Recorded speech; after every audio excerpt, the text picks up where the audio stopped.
ኢራን በእስራኤልና አሜሪካ ተደጋጋሚ ጥቃትን እያስተናገደች ትገኛለች። ኢራንም ያጸፋ ምላሽ እየሰጠች ነው። ነገር ግን የኢራን ሚሳኤል ጥቃት ባለፉት 24 ሰዓታት ውስጥ በ86 በመቶ ቀንሷል። የአጥፍቶ ጠፊ ድሮኖች ጥቃቷም በ23 በመቶ መቀነሱ አሜሪካ አስታውቃለች። የዓለም ሀገራት ጦርነት እንዲቆም መጠየቃቸውን ቀጥሏል። የኢራን የስለላ ድርጅት በጦርነቱ ዙሪያ ከሲአይኤ ጋር ለመደራደር ጥያቄ ማቅረባቸውን ሮይተርስ ዘግቧል።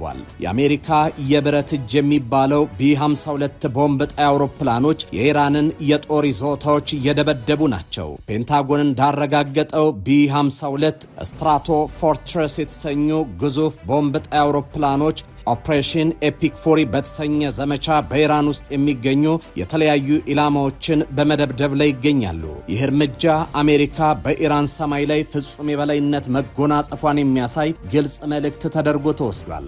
ዘመቻው የጀመረው በራዳር የማይታዩት ቢቱ ስውር አውሮፕላኖች የኢራንን የተመሸጉ ሚሳኤል ጣቢያዎችና የኒውክለር ተቋማት በመምታት ነበር። በመቀጠልም ከድምፅ ፍጥነት በላይ የሚበሩት ቢ1 ላንሰር አውሮፕላኖች የሀገሪቱን ጥልቅ ይዞታ ዎችንም አውድሟል። አሁን ደግሞ ከ1950ዎቹ ጀምሮ ስሙ የሚፈራውና እስከ 70,000 ፓውንድ የሚመዝነው ፈንጂ የመሸከም አቅም ያለው ግዙፉ ቢ52 ወደ ኦፕሬሽን ተቀላቅሏል። ይህ አውሮፕላን ወደ ጦር ግንባር መግባቱ የኢራንን የአየር መከላከያ ስርዓት ሙሉ በሙሉ መውደሙን የሚያረጋግጥ ነው ተብሏል።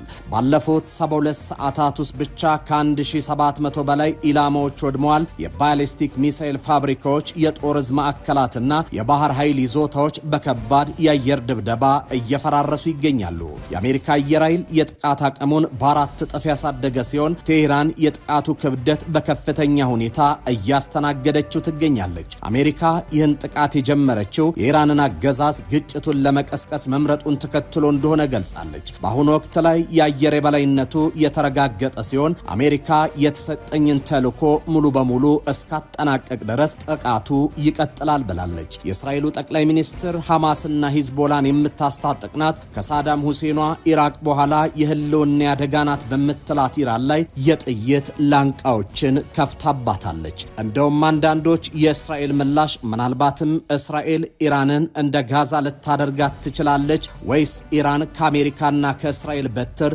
ራሷን በብቃት ተከላክላ የ1978-79 አብዮትን ጠብቃ ትቆያለች ሲሉ ይጠይቃሉ። ኢራን እንደ ግሎባል ፋየር ፓወር መረጃ በወታደራዊ አቅም ከእስራኤል ጋር የምትወዳደር አይደለችም። ከፍተኛ የሆነ የሚሳኤል ክምችት ቢኖራትም ዘመን ያለፈባቸው ጦር መሳሪያዎች ባለቤት መሆኗ ኤፍ16 እና ኤፍ35 ከታጠቀችው እንዲሁም የኒውክለር ጦር መሳሪያ ባለቤት ከሆነችው ቴልአቪቭ ጋር ትከሻ ለትከሻ ትለካከላለች ብሎ ማሰቡ የፖለቲካ የዋህነት ነው። ባይሆን ኢራን በቀጠናው በዓለም ፖለቲካ ላይ ያላትን የጂኦፖለቲካ አቅም ተጠቅማ ግጭቱን ቀጠናዊ ብሎም ዓለም አቀፋዊ ልታደርገው ትችላለች ወይ የሚሉ ጥያቄዎችን በስተዋል። እናም ማን ከእስራኤል ማን ከኢራን ጎን ይሰለፋል የሚለው በስፋት የሚጠየቅ ጉዳይ ነው። ኢትዮጵያስ ከማን ጎን ትሰለፋለች? ከኢትዮጵያ ጥቅም አንጻር ካየነው ከኢራን ይልቅ ከእስራኤል ጎን መቆም ለኢትዮጵያ የተሻለ ሀገራዊ ጥቅም አለው። ለምን የሚለውን ባጭሩ አስቀድመን እንመልከተው። አንድ የሱኒው ዓለም መሪ የሆነችው ሳውዲ ከእስራኤል ጋር ናት። ከኢራን ጋር መሆን በእጅጉ ኢትዮጵያን እየጠቀሙ ካሉት ከሳውዲና ከአጋሮቿ ጋር ግጭት ውስጥ ይከታል። የሳውዲ አልአረቢያ ከጄሩሳሌም ፖስት ይልቅ የእስራኤልን የኢራን ጥቃት እንዴት ባለ መልኩ ሮማንቲሳይዝ አድርጎ እንዳቀረበው ለተመለከተ የንጉሳውያኑ የኃይል አሰላለፍ ከአሜሪካና ከቴልአቪቭ ሰዎች ጋር በሶስት መገመዱን ይረዳል። ሁለት ኤሚራቲዎች፣ ባህሬን፣ ዮርዳኖስ፣ ሞሮኮና ብዛት ያላቸው የአረብ መንግስታት ከቴህራን ጎን አይደሉም። የኢራን ሚሳኤሎች በብዛት እስራኤል ከመድረስ የተገቱት ዮርዳኖስ ላይ ነው። የአሜሪካ የእስራኤል ውግንና ሲታከልበት የትኛው በተሻለ የኃይል ሚዛን ደረጃ እንደተቀመጠ ያስረዳል። 3 ከእስራኤል ጋር ያለን የህዝብ ለህዝብ ታሪካዊ ግንኙነት ጥብቅና አልፎም ይህን ግንኙነት የእስራኤልን የግብርናና ሌሎች ቴክኖሎጂዎችን እንደ ሀገር ተጠቃሚ የሚያደርገን መሆኑ አልፎም የኢራንና የአጋሮቿ ቤት መዳከሙ ቴህራን በዓለም አቀፍ የኃይል ሚዛን አሰላለፍ ላይ ቀሊል የሚያደርጋት ባስ ሲልም ጦርነቱ የአያቶ የአያቶላዎቹን ዘመን በሽንፈት ሊቋጭ የሚችል መሆኑን ተገማሽ ሲደረግ አራተኛ የአጋሮቿ መንኮታኮት ነው። በሶሪያ በሽር አልአሳድ ወድቋል። ሂዝቦላ፣ ሁቲ፣ ሐማስ ፋትማዩንና ዜናባዩን የማድረግ አቅማቸው ወርዷል። ከኢራን እንደ ሀገር ምንም አይገኝም ባይባልም ከኢራን በተቃራኒ ከተሰለፉ ኃይሎች ከሚገኘው ጥቅም አንጻር ከቴህራን ሊገኝ የሚችለው ነገር ኢምንት ይሆናል። ይህን ስሌት ይዘን ወደ ተነሳንበት ጥያቄ እንመለስ። ኢትዮጵያ ከማን ጎን ትቆማለች? መልካም።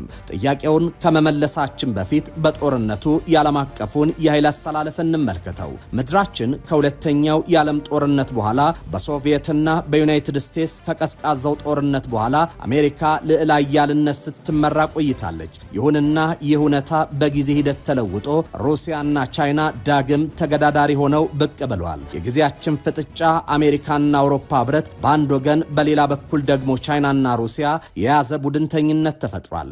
ከዚህ ባሻገር የመካከለኛ ደረጃ የኃይል ተሰላፊ የምንላቸው ቱርክ፣ ኢራን፣ ሳውዲ አረቢያ፣ እስራኤል፣ ዩናይትድ አረብ ኤምሬትስ፣ ኳታርና መሰል ሀገራት በዲፕሎማሲው በጦርነትና በንግድ ያላቸው ሚና እየጎላ መጥቷል።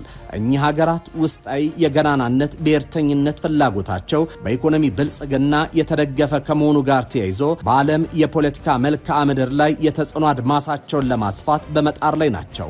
ለማሳያነት ቱርክ በአዘርባጃንና በአርሜኒያ ጦርነት ወቅት ለአዘርባጃን የለገሰቻቸው የጦር መሳሪያዎች አዘርባጃንን የጦርነት ውጤትን እንድትቀለብስ ሰፊው ሚና መጫወታቸው የሚታወስ ነው። የሁቲ አማጽያን በየመን መንግስት መሆናቸውን ተከትሎ የሳውዲ አረቢያ መራሹ ኃይል የመንን እንዳወደመ ስናይ፣ በሊቢያ ከጋዳፊ ውድቀት በኋላ የመካከለኛ የኃይል ተሰላፊ ሀገራት የምንላቸው ከነፈረንሳይና እንግሊዛቻ የጦርነት የኃይል ሚዛን እየወሰኑት መሆኑን ለተመለከተ የዚህን አዳጊ ኃይል አቅም መረዳት እንድንችል ያደርገናል።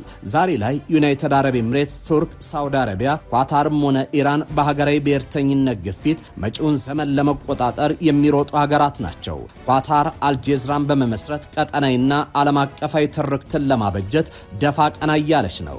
ለስላሳ ዲፕሎማሲ ስትራቴጂን በመጠቀም ገጽታዋን ለመገንባት ስትል የዓለም እግር ኳስ ዋንጫን ጭምር አዘጋጅታለች። ቱርክ የኦቶማንን የገናናነት ዘመን ለመመለስ እየታተረች ሲሆን የሙስሊም ወንድማማችነት ሃይማኖታዊ ሳቤን አይዲዮሎጂ አድርጋ ይዘዋለች። ዩናይትድ አረብ ኤምሬትስ ትልቁ ፍላጎቷ ትንሹ ስፓርታ መሆን ነው። ኢራን ሺዓመር እስላማዊ እንቅስቃሴን በማቀንቀን ሺዓመር አይዲዮሎጂን የማስፋፋት ስራ በመስራት ላይ ትገኛለች። ሳውዲ የሙስሊሙን ዓለም መሪነት ለማስጠበቅ ኢራንን መስፋፋት ለመክታት በመስራት ላይ ናት። የኢትዮጵያ ጥብቅ ወዳጇ ዩናይትድ አረብ ኤምሬትስ በቀጠናው ትልቋ የሳውዲ ወዳጅ ናት። ሁለቱ ሀገሮች በየመን በኢራን ይደገፋሉ የሚባሉ ሺያዎችን፣ ሁቲዎችን ከፍ ባለ ደረጃ ተዋግቷል።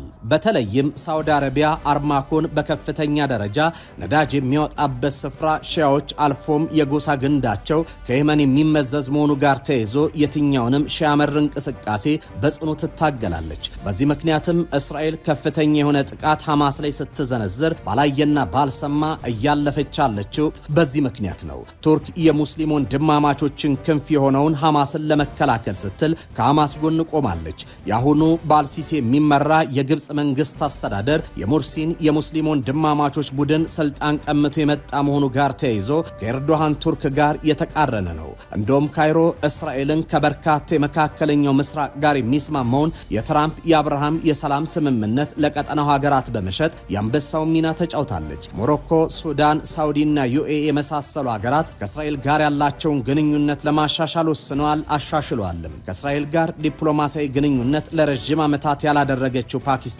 እንኳ በኢስላማባድ ከቴል አቪቭ ጋር ምን አይነት ግንኙነት ይኖረን በሚለው ላይ ሰፊ ውይይት እንዲደረግ ምክንያት ሆኗል። ጥያቄው በዚህ ግጭት ኢትዮጵያ ከማን ጋር ናት የሚለው ነው። የኢትዮጵያ የውጭ ግንኙነት ፖሊሲ ቢዝነስ ዲፕሎማሲን ከዜጎች ደህንነት ጋር በማቆራኘት መሰረቱን ጥሏል። የቢዝነስ ዲፕሎማሲው ስሌት በሀገራት ግጭቶች ወይም የጥቅም ሽኩቻዎች ውስጥ ገለልተኛ በመሆን ልማትና ብልጽግናን ያስቀደመ ነው። ሲሻገር የዜጎችን ደህንነት ማስጠበቅ ግቡ ያደርጋል። ከዚህ ነባር የኢትዮጵያ የውጭ ግንኙነት ባህሪ በመነሳት ኢትዮጵያ በግጭት ውስጥ የገለልተኝነት ሚና ይኖራታል ተብሎ ይጠበቃል። ከዚህ ባሻገር በአፍሪካ ህብረትና በመንግስታቱ ድርጅት አማካኝነት በቀጣይ በመካከለኛው ምስራቅ ሰላም ለማውረድ የሚደረገው ጥረትንም ታበረታታለች ተብሎ ነው የሚጠበቀው። በሌላ በኩል ግን የኢትዮጵያ ጥብቅ ወዳጇ ኤምሬቶች በቀጠና የሚኖራት ፍላጎት አሜሪካና እስራኤል ሊኖራቸው የሚችለውን ትብብር ምናልባትም ኢትዮጵያ ወደ ሳውዲ መር ኃይሉ እንድታጋድል ሊያደርጋት ይችላል ሲሉ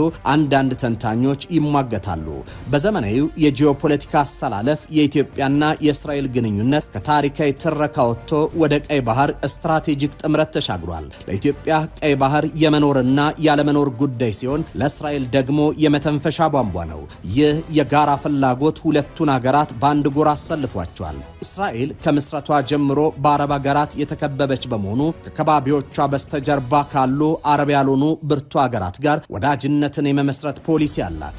ኢትዮጵያ ለዚህ ፖሊሲ ዋነኛ መልህቅ ናት። እስራኤል ኢትዮጵያ በቀይ ባህር ላይ ያላትን ተሰሚነት ሚና እንዲጨምር ትፈልጋለች። ምክንያቱም ጠንካራ ኢትዮጵያ ማለት በባህሩ ላይ የአረብ ሀገራትን ፍጹም የበላይነት የምትገዳደር ኃይል ማለት ነው። ቀይ ባህር የዓለምን ንግድ መስመር ብቻ ሳይሆን የጥፋት መልእክተኞችም መሸጋገሪያ ነው። ኢራን በየመን ባሉ የሁቲ አማጽያን አማካኝነት በቀይ ባህር ላይ የምታሳየውን ጡንቻ ለእስራኤልም ለኢትዮጵያም ስጋት ነው። ኢትዮጵያ የባህር በር ፍለጓን ስታፋጥን እስራኤል በዘመናዊ የባህር ላይ ደህንነት ቴክኖሎጂና በመረጃ ኢንተለጀንስ ድጋፍ በማድረግ የኢትዮጵያን የባህር ኃይል ግንባታ በዝምታ ልታግዝ የምትችል ቀዳሚ ሀገር ናት። እስራኤል፣ ግብጽ፣ ሌሎች የአረብ ሀገራትን አስተባብራ ቀይ ባህርን የአረብ ባህር ለማድረግ የምታደርገውን ጥረት ለማርገብ የኢትዮጵያን በባህሩ ላይ መገኘት ለእስራኤል ስልታዊ ረፍት ይሰጣታል። ኢትዮጵያ በኤደን ባህረ ሰላጤ በኩል የባህር በር ካገኘች ከእስራኤል ጋር ያላት የንግድና ደህንነት ትስስር በቀጥታና ያላስፈላጊ